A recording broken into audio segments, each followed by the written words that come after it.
Hari ini tanggal 11, H-1 atau bisa jadi H-2, tanggal 13 nanti akan ada pengumuman hasil kelulusan IPS Topik Manufaktur gelombang pertama. Banyak teman-teman yang sudah menantikan ke hasil kelulusannya, apakah saya lolos atau tidak, dan HRD Korea sendiri apakah nanti memberikan kejutan seperti phishing kemarin. Kita bahas videonya setelah yang satu ini.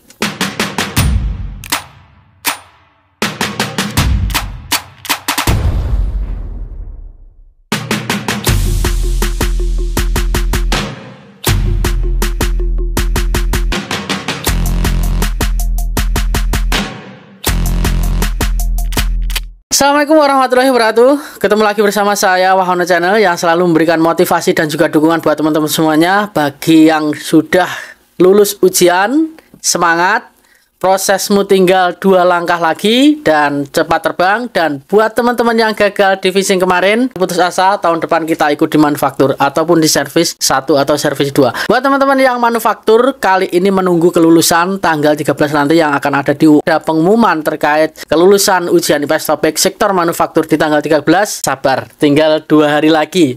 Ya, tinggal 2 hari lagi teman-teman bisa melihat ataupun menyaksikan secara langsung hasil ujianmu. Ada yang lolos dan ada yang tidak. Sudah biasa teman-teman, pasti setiap ujian itu ada gagal dan ada yang lulus ya. Yang lulus itu pastinya sudah memperjuangkan dari kosakata, belajar bahasa, belajar soal dan semuanya. Bukan berarti yang gagal ini tidak memperjuangkan, namun kebetulan sekali mendapat soal yang mereka tidak tahu ataupun teman-teman yang tidak tahu jawabannya. Jadi mendapatkan nilai kecil. Bangkit kembali, tambahkan kosakatamu ataupun belajarmu, tingkatkan belajarnya. Bagaimana caranya kamu bisa mendapatkan nilai lebih dari tahun ini jika kamu gagal. Di sini saya akan memberikan sedikit informasi ataupun gambaran dari saya, gambaran saya pribadi. Apakah ini nanti ada kejutan lagi seperti phishing kemarin, ada yang nilainya tinggi namun tidak lolos. Kenapa nilainya yang rendah bisa lolos? Ada sertifikat yang tidak terupload ya, sudah diupload namun tidak mendapatkan nilai. Ada juga yang mendapatkan nilai namun tidak lolos.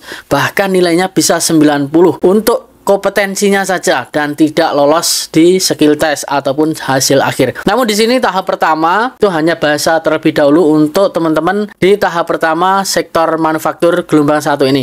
Jadi di sini tidak ada penggabungan nilai, maka dari itu kita masih murni dari hasil bahasa kita. Jadi untuk nilainya ini murni di tahap pertama. Untuk tahap kedua dan kompetensi nanti akan digabung. Jadi buat teman-teman masih ada satu step lagi untuk lolos di manufaktur 1. Jadi yang tahap pertama ini apakah nanti nilai 60 ini wassalam atau yang 70 ini banyak berdoa, ataupun 80 ini banyak berdoa dan 85 ketar-ketir ya, 90 insya Allah sudah pasti lolos ya, insya Allah untuk 90 dan 95 tentunya 95 banyak senyum, untuk 60 ini wassalam. Banyak sekali yang mengatakan 60 ini wassalam ya, kalau 60 sudah mengikut ke tahun depan karena 60 ini jauh dari prediksi, karena jauh dari nilai kuota ya, nilai kuota ini jauh sekali menurut saya untuk 60. Jadi buat teman-teman yang 60 wassalam, ikut tahun depan lagi. 70 berdoa, apa mungkin ini 70 atau 75? Untuk 80 juga ketar-ketir, sampai 85 ini ketar-ketir juga dikduk ya. Untuk 2 hari ke depan kita lihat aja HRD memberikan kejutan apa lagi di manufaktur ini. Karena di sektor phishing kemarin sudah ada kejutan. Kita tunggu aja dari HRD Korea apakah ini nanti kuotanya tambah. Karena di 7.129 dibagi 2 ini kurang lebih 3.600-an ataupun 3.500. Jika di tahap pertama bisa mencapai 5.000, ini angka 85 ini akan ikut untuk tes skill ataupun 80 ya. Nanti 80 kemungkinan besar. Jika ini kuotanya tetap 3.500 ditambah 500 saja hanya 4.000. 4.000 ini nilainya mungkin bisa jadi tinggi sekali karena 4.000 di 23.000 dibanding 4.000 ya. Melawan 4.000 ataupun 4.000 melawan 23.000 ini cukup sangat banyak sekali teman-teman. 2 kali 4 kali berapa ini? Bisa mencapai 23. Bisa sampai 6 ya. Bisa sampai 6. 4 kali 6 ya, seperti itu ya. 4 kali 6 bisa sampai 23.000 karena ya, ataupun 4 kali 5 sudah 20 ya, tinggal sedikit. Jadi melawan 5 orang ini untuk satu peserta jika kuotanya ditambah mencapai 4.000, dan nanti yang akan digugurkan di skill test ataupun tahap kedua sedikit sekali. Nah, apakah mungkin ada juga teman-teman yang mengatakan semuanya akan diloloskan yang ikut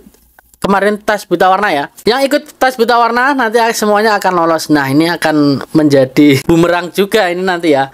Karena jika sebanyak yang masuk ke tes buta warna, jika ikut tes skill, ini nanti akan banyak sekali yang gugur, dan terutama ada banyak penyesalan dari teman-teman yang ikut tes buta warna diikutkan, namun nilainya kecil ya, nilainya kecil. Nanti akan sedikit mengeluarkan biaya ya, karena di situ kalau di tes buta warna diikut sertakan skill test banyak sekali teman-teman, banyak sekali, karena banyak teman-teman yang mendapatkan nilai di atas 55. Nah, 55 ini banyak sekali. Jadi saya rasa yang tes buta warna masuk skill semuanya itu mustahil buat saya. Nah, kejutan apa lagi selain dinilai ataupun di kompetensi ataupun kuota ini nanti ya? Untuk kompetensi nanti. Ini di sini kejutannya kemungkinan besar dinilai dan juga kuota, teman-teman. Nilai ya. Nilai di sini akan ada kejutan. Entah kejutannya apa dari ARD Korea, kita nantikan saja di tanggal 13 nanti. Yang gagal jangan putus asa, kembali belajar, dan tahun depan ikut lagi. Saya rasa di tahun depan akan jauh lebih banyak untuk pesertanya ikut ujian, dan kuotanya tentunya ya tidak sebanding dengan peserta ya. Saat ini 40.000 ya, 46.000 untuk pesertanya, dan kuotanya cuma 7.000. Jadi hampir 38.000 yang tidak lolos di sini. 38.000 nanti di tahun depan akan tambah lagi 20.000, mungkin 20.000 bisanya sampai 50.000 ya, 58.000 untuk manufaktur saja. Jadi saya rasa seperti itu, kemungkinan besar akan ada tambahan lagi dari fishing dan juga sektor servis yang tahun ini tidak lolos. Nah, mungkin itu saja yang saya sampaikan. H-2 berdoa buat teman-teman yang nilainya 80, 85 ataupun 70. Yang 60 jelas wassalam. Saya tidak mendahului HRD Korea, tapi prediksi saya kalau 60 itu wassalam. Ikut tahun depan ya. Semoga bermanfaat. Sampai ketemu lagi di video selanjutnya. Salam. Kegagalan adalah kunci dari keberhasilan. Annyeonghaseyo.